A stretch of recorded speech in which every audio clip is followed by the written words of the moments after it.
Chris, Sam Hutchins, Clarion Ledger. You got to know the opponent a little later than everyone else, but how much time have you been able to devote to North Carolina, and just what's it look like getting to Milwaukee and film study in between? Yeah, we've had plenty of time, period. Carolina's special team, to me, it starts with their coach. A lot of respect for Coach and everything he's done in basketball, not only at North Carolina, but basketball in general. I used to love to watch him as a player. Coach Williams has been a friend and mentor to me. Period. It's just I have a special relationship with Coach, so just always respecting the Carolina program from afar has been real. I think their team is, man, it's an interesting team to look at. Like, I know there's a lot of dialogue, but when you really get in the guts of their season, just a lot of 1 or 2 possession games that could have gone the other way, and Carolina's seeding could have been completely different. So it's March. It's a 68-team tournament, and everything you've done before, doesn't matter. I think they're talented. They got great guard play, good interior play, have a balance between young talent and experienced players that have been around a long time. Defensively, they have a real identity, and offensively, they have an identity, and it's still North Carolina. So the way they can get the ball up the court, it feels like Dean Smith's still sitting over there. Chris, Jake Thompson, Ole Miss Spirit on 3. Sean's got some familiarity with this team and some of the roster. Has that helped in preparedness with him adding something over these past couple of days, maybe with his teammates? Yeah, I think just more than anything, Sean can share some personal experiences of some of his games against North Carolina. I think he played them 5 times. And so in terms of the core game planning and scouting, not so much, but not just this game. In today's world of college basketball with so many transfers and new players, every single time we play, we're going to have a player that either played with one of the opposing players or played against them. So that's something we do kind of mention the first day of scouting. We let our players have voice when we introduce the opponent. Good afternoon, Coach. Alec Bussey, 24/7 Sports. I know Michael Brown-Jones did not play in the SEC tournament. Can you explain what his status is for this weekend's games? Yeah, with Mikel, it's just a personal issue. We're hoping he rejoins the team as quick as possible. Kel's been great supporting his teammates from afar. We would not be here today if it wasn't for Mikel Brown. He had a great season. We hope that we can keep playing long enough to get him back on the court with us. Timeout. Hold on just one moment. You just need to move the water bottle. Sorry, yeah. Just make sure there's got to be, it's only the Tanya up there. Thank you. Hi, Chris. Rich Rovito from Associated Press. I know you addressed this the other day. You had an expert's question whether maybe you were, I think he labeled you guys as a fraud in a possible early round exit. You're facing a team that was also heavily criticized for their selection into the tourney. How do you address the noise that comes with all of this, or do you use it as motivation, or do you just try to block it out? Yeah, first of all, I don't know, was the guy doing us a favor, giving us some locker room material? We don't need that. If I had a younger team, I would have called him and thanked him for saying that, because that's great motivation. But with this older team that we have, experienced guys, we spent 0 seconds talking about it. I got asked a question in the local media the other day, so it was brought to my attention. And so, no, it's what's great about college basketball. Everybody's got an opinion. It's the spice before the game, but really spent no time, worrying about that. Chris, John Clay with the Lexington Herald-Leader. Obviously, winning any NCAA tournament game is an accomplishment, but how tough is it, and how big an accomplishment is it just to get out of the first weekend?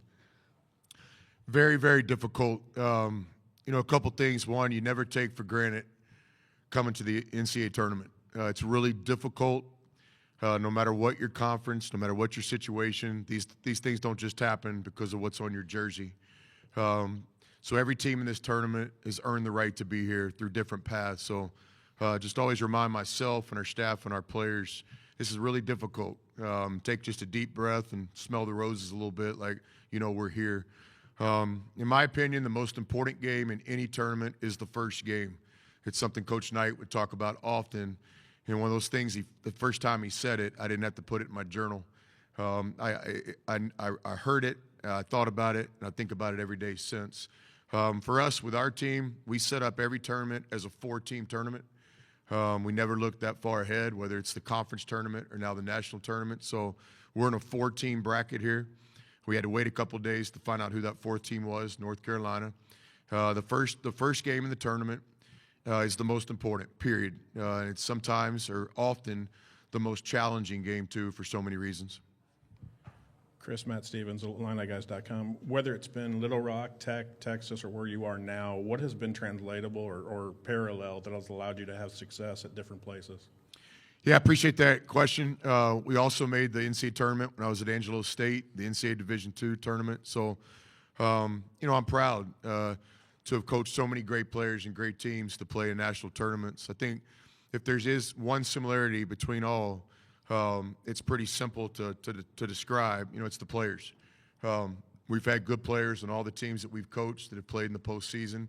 This year's team's no different. We have a balanced team. We have a lot of individual good players, but I think the coaching gets conversation. The games, the matchups is a big thing you hear people talk about. But above all, it's the players. Like if you're in this tournament and you get to the second round or the second weekend or ultimately that Monday night, the thing that you can be assured of is you've got good players playing their best basketball when it matters most. And for us, this is March.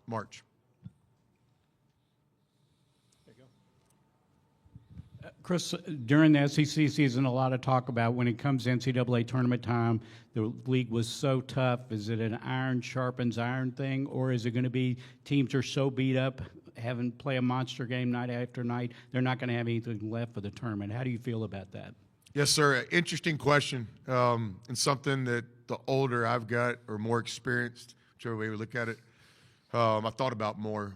Certainly earlier in my career, you heard that, and what are you talking about? These guys, they grow up playing every day. They play 3 games a day sometimes in the grassroots circuit of AAU. They're young by nature. But I think the more you really think about it, there is a valid question, something on the other side of the coin. Is your team healthy this time of year, not only physically, but mentally? And I think that's a big part of what we tried to do is when our last game happened in the SEC tournament in Nashville, the first thing was twofold. We've got to rest physically, and we've got to reset mentally because this really is a new season. And you got to come into this season not thinking about anything from the past and certainly can't look too much forward. But it'll be interesting to see.